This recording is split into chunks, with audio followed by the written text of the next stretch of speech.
Today, the market tug-of-war gets more intense.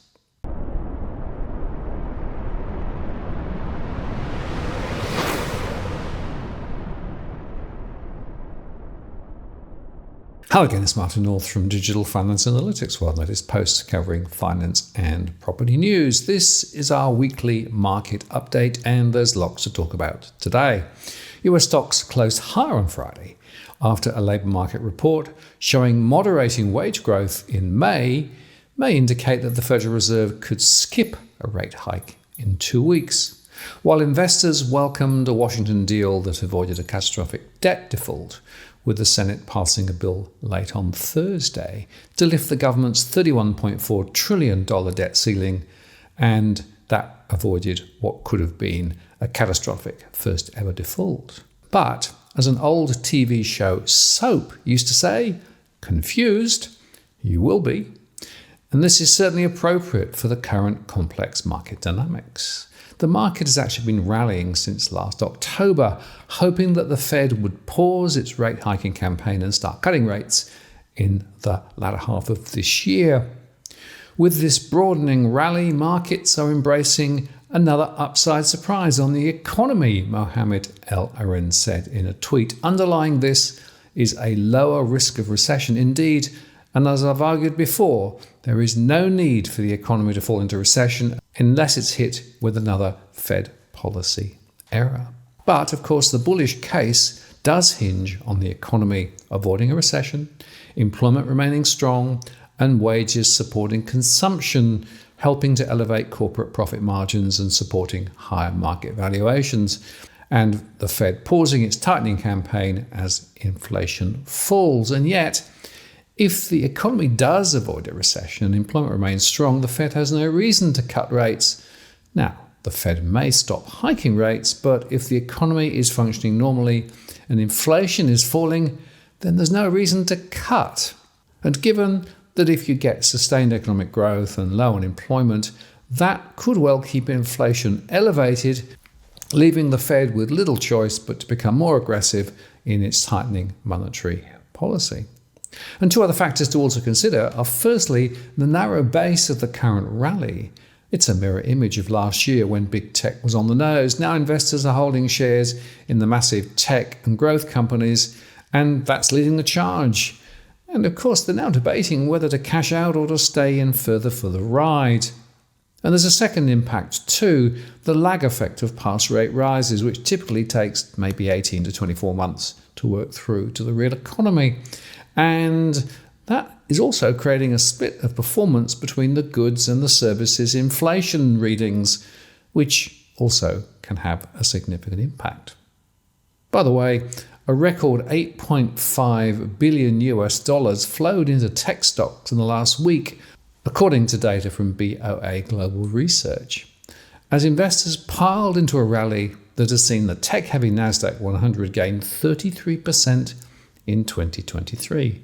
The benchmark S&P 500 has risen 11.5% this year and stands at a 10-month high. And there are big movers, of course, including Nvidia, which was up 170% over the year, while Apple and Microsoft, the top two US companies by market value, both climbed nearly 40%. The S&P 500 advanced for a third week in a row, powered to the brink of a bull market by that handful of tech behemoths. The Nasdaq 100 jumped 1.8%, capping a sixth straight weekly gain.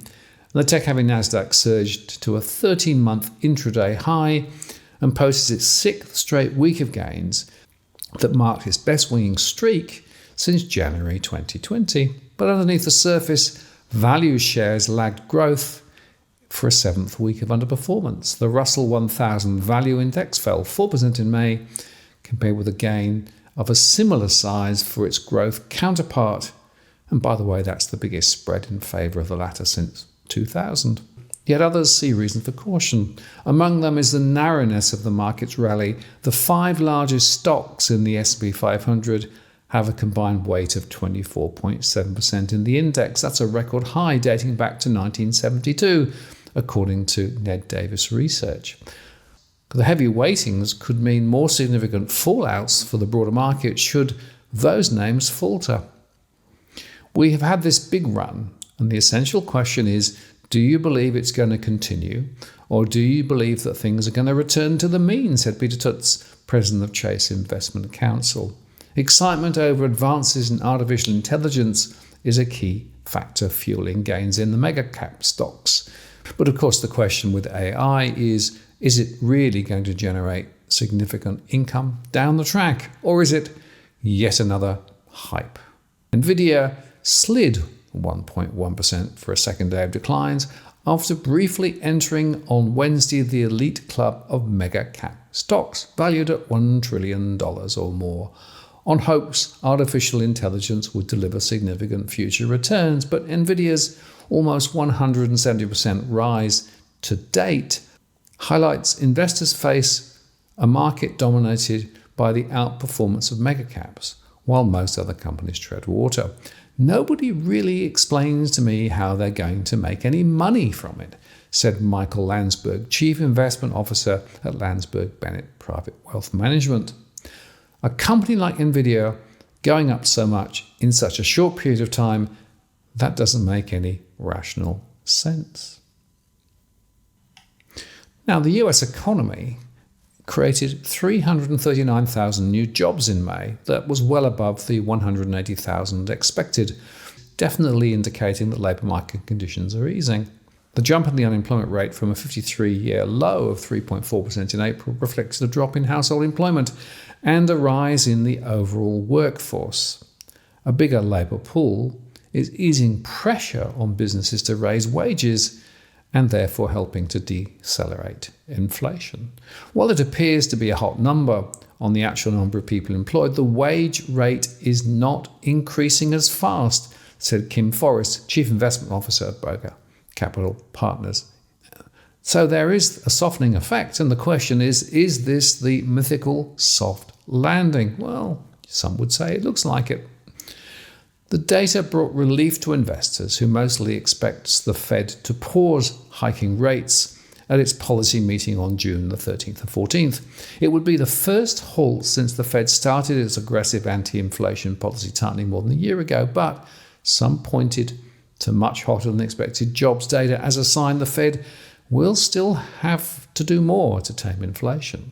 Following the better-than-expected job gains in May, Morgan Stanley said they continue to see the Fed on hold at the June meeting and think the bar will be very high for the Fed to resume hiking. Our view is and has been that the market is completely wrong on assessing what the Federal Reserve is doing, said Phil Orlando, Chief Equity Strategist at Federated Hermes.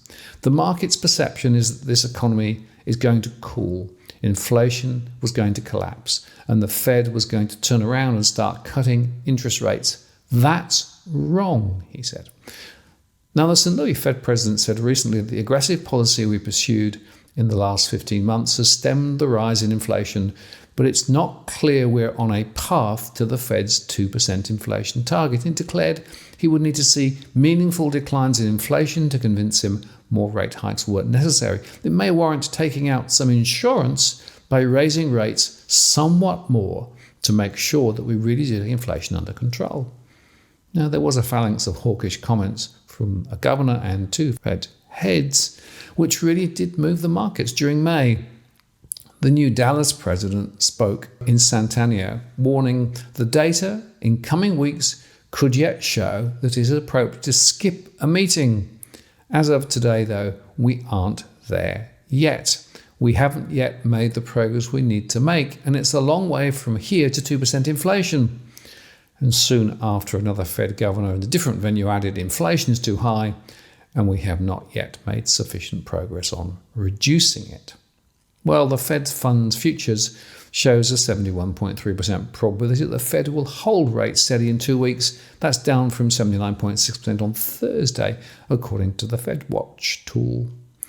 The US 2-year Treasury was up at 4.511%, while the 10-year was at 3.699%, of course still in recession inversion.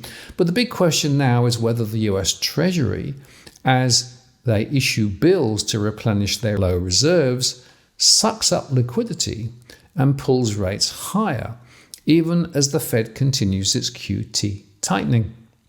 It's worth remembering that the money markets can tap the Fed's repo facility at rates better than treasuries, and the overseas investors who are traditionally big players in the treasuries markets are facing an exchange rate move of at least a couple of percentage points, making US treasuries less attractive.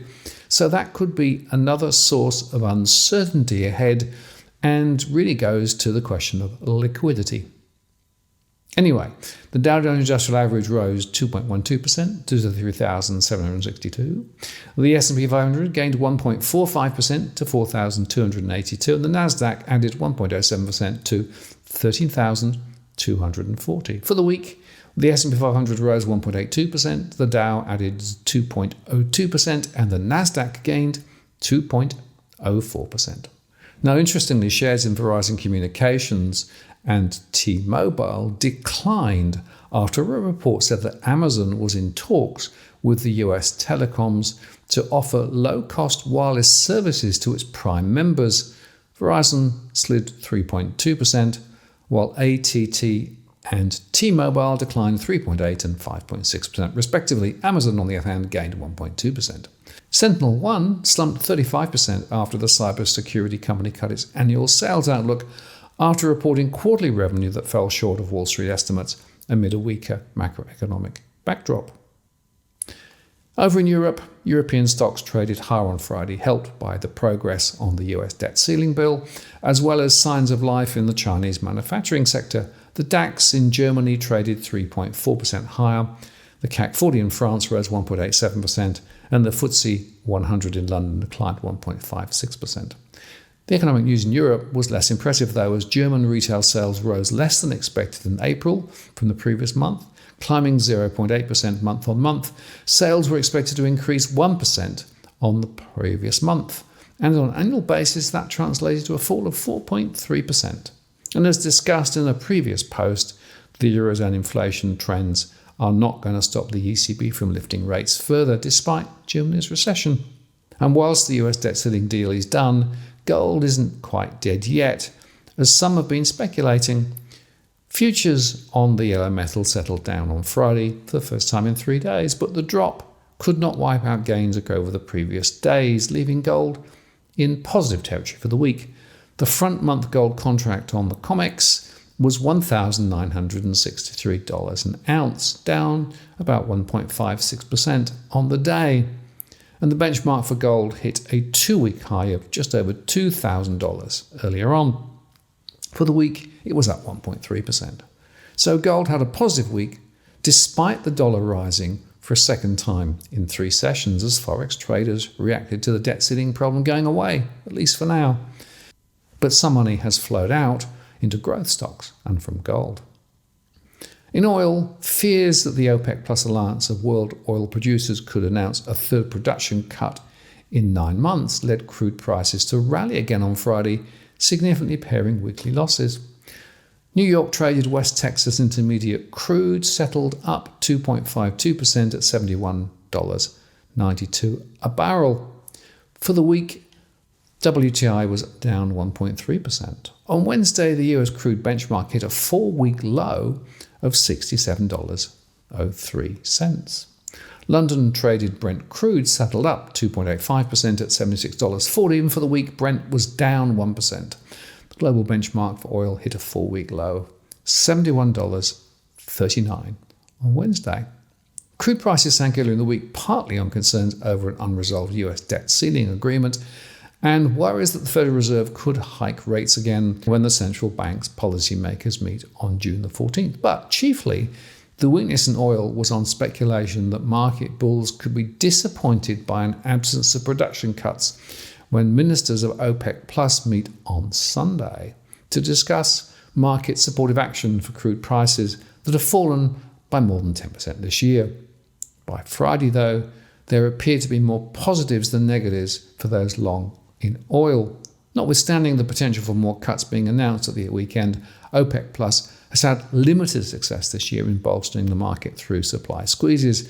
The alliance announced a 1.7 million barrel per day cut in April, on top of an October undertaking to shed 2 million barrels daily. After the April cut was announced, crude prices only went up for 2 weeks before turning lower over 4 weeks, erasing some 15%. The earlier pledge to cut 2 million barrels fared worse, resulting in just a few days of gains before prices tumbled to a 15-month low. Most Asian stock markets rose on Friday amid optimism over the approval of a deal to raise the US debt ceiling and so avert a default. And Chinese markets rebounded from 6-month lows on renewed hopes of an economic recovery in the country. Hong Kong's Hang Seng was the best performer on the day, rallying 4.02% and out of bear market territory on strength in heavyweight technology stocks including Tencent Holdings and Alibaba Group Holdings, surged between 4 and 6%. As reports said, Nvidia Corporation head Jensen Huang was planning to meet top executives from major Chinese technology firms. The Hang Seng had its best day in 3 months, also supported by locally listed Chinese stocks. China's Shanghai Composite Index rose 0.79%, rebounding from 6-month lows, as a private survey released on Thursday showed some resilience in local manufacturing activity. The reading spurred some optimism over a market recovery in the country this year and saw traders pile into heavily discounted Chinese markets. Japan's Nikkei 225 index raced back towards a 33-year high, with a 1% bounce on Friday, while the broader topics added 1%. Bank of Japan Governor Kazuhiro said the bank planned to maintain its ultra-loose policy for the time being, heralding accommodative conditions for local stocks. Tech investor SoftBank jumped 5.4% and was the best performer on the Nikkei, buoyed chiefly by a frenzy of chip-making and artificial intelligence stocks as the firm prepares to spin off its chip-designing unit ARM. South Korea's Kospi added 1.25% as data showed the country's economy grew slightly more than expected in the first quarter, while inflation remained steady in May. Optimism over China helped Australian shares decline for a second session on Friday, buoyed by mining companies after investors cheered the passage of legislation by the US Senate to lift that debt ceiling. That said, financial stocks were held back by data showing an unexpected decline in home loans through to May as local interest rates continue to rise. The ASX 200 closed up 0.5% to 7,145, and that trimmed its weekly loss to just 0.1%. However, hopes that China might announce stimulus measures to boost its slow economy lifted shares in the mining sector, and the price of the main ingredient for steel, iron ore futures for delivery in July on the Singapore's exchange rallied 1.3% to $106.38. BHP Group rallied 2.8% to $43.25. Rio Tinto rose 2.5% to $110.15, and Fortescue Metal advanced 1.7% to $19.69. Lithium miners also tracked a rally in the white metal prices. Core lithium jumped 3.9% to $1.08. Pilbara Minerals added 3% to $4.47, and Allchem advanced 3.2% to $14.77. IGO rose 2.5%, and Mineral Resources gained 1.8%. And still in the commodities world, St Barbara shares leapt 5.4% to 58.5 cents. The gold miner recommended that shareholders voted in favour of the Genesis acquisition offer for its Leonora assets, rather than accept a rival bid from Silver Lake. The latter shares rose 2.8% to $1.10.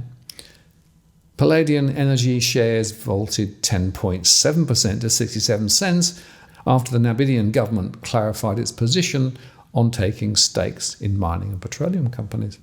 Elsewhere on the ASX, the consumer staple sector dropped 1.3%. UBS said it expected Australian retailers to suffer from higher labour costs after the Fair Works Commission increased minimum wages by 5.75%. Woolworths, Coles and Wesfarmers, the broker said, were better positioned to weather the pay increases. That's in contrast to Premier Investments, Accent Group, Universal Store Holdings, Lavisia and Harvey Norman, which were expected to take a bigger hit as business margins got compressed. And meanwhile, home furnishings and housewares retailer Adairs plunged its lowest in 3 years after trimming earning guidance. That sent the stock down 14.8%. It dived to $1.51 at one stage and closed at $1.60. Baby formula company Bubs Australia was among the biggest losers, down 2.7% after reporting lower than expected sales, particularly in China. And Coles lost 1.7% to $17.82 after taking an additional $25 million provision related to its underpayment of staff, more than doubling its initial estimate of back pay owed. And the big banks were mixed, with NAB falling the most, down 1% to $25.79. ANZ edged up 0.2% to $22.77. CBA was up 0.11% to $96.91. But Westpac was down 0.29% to $20.54. And Macquarie rose 0.3% to $171. Of course, the Reserve Bank is likely to increase the cash rate beyond 4% on Tuesday, and a further 2 times before September, after the latest rise in the minimum wage for decades was handed down on Friday. Some economists are saying the 5.75% increase marks the largest increase in pay awards since at least 2009 and comes on top of a 4.6% to 5.2% increase last year. Within an hour of the decision being announced, money market traders raised their bets that the RBA would increase the cash rate from 3.85 to 4.1% at its Tuesday board meeting. The overall outcome was higher than what appears to have been baked into budget forecasts by Treasury, which had told the Commission a 4% increase and slightly above for award rates would not affect its forecast for CPI to fall to 3.25%. The monthly consumer price index reading released on Wednesday unexpectedly jumped from 6.3% to 6.8% in April. NAB economist Taylor Nugent said the decision was an upside risk to the RBA and Treasury forecasts for wage growth to peak at 4% over the next year. The FWC played down the broader macroeconomics of the decision, but the decision still applies to a material share of wages expenditure, and there are risks of broader benchmarking and anchoring from the outcome across other wage agreements, he said. The Australian Chamber of Commerce and Industry Chief Executive Andrew McKellar estimated the increase will mean an extra $12.6 billion in costs for businesses and was, quote, a hammer blow for the 260,000 small businesses paying minimum and award wages. The Fair Work Commission has made a dangerous choice to chase after the supply-side inflation shock that we are experiencing, he said. An arbitrary increase of this magnitude consigns Australia to high inflation, mounting interest rates and fewer jobs. But then, of course, they would say that, wouldn't they? And what about the embedded higher prices that many businesses are still flowing through the economy? It's a much more complicated story than just the wages piece. And finally, Bitcoin finished May down 7%, which was something of an average performance for a highly varied month.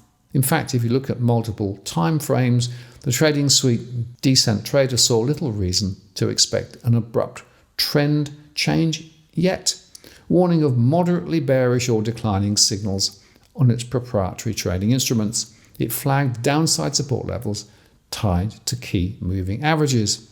And last time I looked, Bitcoin was at $27,150. That was up 0.22%. So if you stand back, as I said at the start, there's a lot of complexity going on here with lots of different trends pulling in different directions. Will the Fed hold its line or will it pause? We will see in a couple of weeks. The RBA on Tuesday was almost certain to lift rates to try and get inflation under control. And more broadly, of course, financial markets are now piling into tech, but of course it's a very narrow base and there's significant risks of a correction later. So once again, caution is the watchword of the day, although of course, as with all of these things, we're going to have to expect the unexpected. And as I said at the start, confused we should be. I'm Martin North from Digital Finance Analytics. Many thanks for watching, and I'll see you again next time.